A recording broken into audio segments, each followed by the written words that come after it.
آج ہمارے معاشرے میں 70% ہماری ماؤں بہنوں کو اس مسئلے کا نہیں پتہ۔ زیادہ تر اس مسئلے کا کسی میری ماں بہن کو نہیں پتہ، زیادہ تر عورتوں کو۔ وہ اس لیے شرما جاتی ہیں کہ لوگ کیا کہیں گے، اتنی عمر ہو گئی ہے ابھی تک اس کو مسئلے کا نہیں پتہ۔ ان ماؤں بہنوں سے میرا یہ سوال ہے، نبی علیہ السلام کے زمانہ میں کیا عورتیں بچپن میں مسلمان ہوئی تھیں؟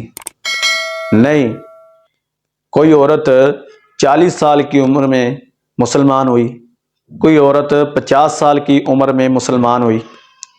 انہوں نے کلمہ پڑھا اور نبی علیہ السلام سے مسئلے دریافت کیے۔ آج ہمیں بھی چاہیے ہم بھی مسئلے پوچھیں، ہمیں دین کا پتہ چلے، دین کا ہمیں معلوم ہو سکے۔ وہ مسئلہ یہ کیا عورت قرآن کی تلاوت حالت حیض میں یا نفاس کی حالت میں زبان سے قرآن کی تلاوت کر سکتی ہے یا نہیں کر سکتی؟ زیادہ تر لوگ یہی کہتے ہیں قرآن کو ہاتھ میں نہیں لگا سکتی، قرآن کی تلاوت بھی نہیں کر سکتی، زبان سے بھی نہیں پڑھ سکتی۔ وہ اپنے ذہن سے مسائل بتانا شروع ہو جاتے ہیں۔ لیکن اصل مسائل کیا ہے؟ حالت حیض میں یا حالت نفاس میں تلاوت کے ممنوع یا ناجائز ہونے کے بارے میں کوئی بھی مقبول یا صحیح یا حسن حدیث نہیں ہے،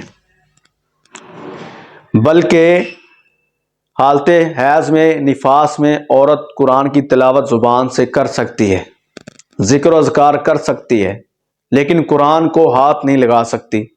ہاتھ لگائے بغیر زبان سے قرآن کی تلاوت بھی کر سکتی ہے اور قرآن کو پڑھ سکتی ہے، ذکر بھی کر سکتی ہے۔ لیکن اس بات کی دلیل یہ ہے، اماں جی عائشہ رضی اللہ تعالی عنہ جب حج کے موقع پر نبی علیہ السلام کے ساتھ حج کیا کرنے کے لیے گئیں اور حج کے ایام میں، دنوں میں اماں جی کو حیض آ گیا، نبی علیہ السلام نے ان کو کیا فرمایا کہ آپ وہ سب کام کریں جو حاجی کر رہے ہیں، لیکن آپ خانہ کعبہ کا طواف نہیں کر سکتی، نماز نہیں پڑھ سکتی۔ ہر وہ کام کریں، وہ تلبیہ پکار رہا ہے، تکبیرات بلند کر رہے ہیں، وہ آپ تکبیرات بھی پڑھیں، تلبیہ پکاریں، وہ ہر وہ چیز کریں جو حاجی کر رہا ہے، لیکن خانہ کعبہ کا طواف نہیں کریں گے۔ اور یہ حدیث صحیح بخاری کی ہے، باب الحیض حدیث کا نمبر 204، اور صحیح بخاری میں دوسری جگہ باب الحج حدیث نمبر 1650، اور صحیح مسلم میں حدیث کا نمبر ہے 1250۔ آگے والی حدیث میں سیدہ ام عطیہ رضی اللہ تعالی عنہ فرماتی ہیں کہ رسول اللہ صلی اللہ علیہ وسلم نے حیض والی عورتوں کو عید والے دن عیدگاہ میں آنے کا حکم دیا۔ اس کا مطلب یہ ہے، اور آ کر دعا میں شامل ہونے کا حکم دیا، لیکن نماز نہیں پڑھیں گی۔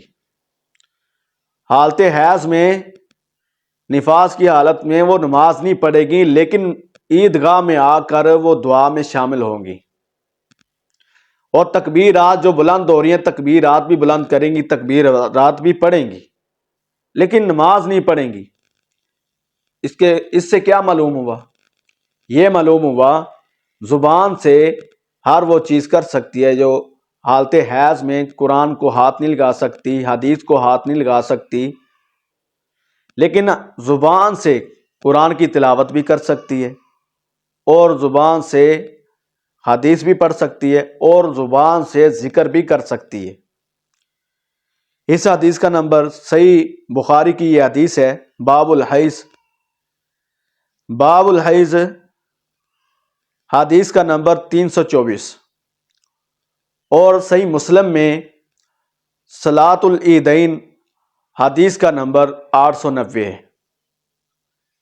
معلوم یہ ہوا کہ جو لوگ کہتے ہیں حالت حیض میں قرآن کو ہاتھ میں نہیں لگا سکتی اور قرآن کی تلاوت بھی نہیں کر سکتی زبان سے، یہ ان کی بات کا رد ہے۔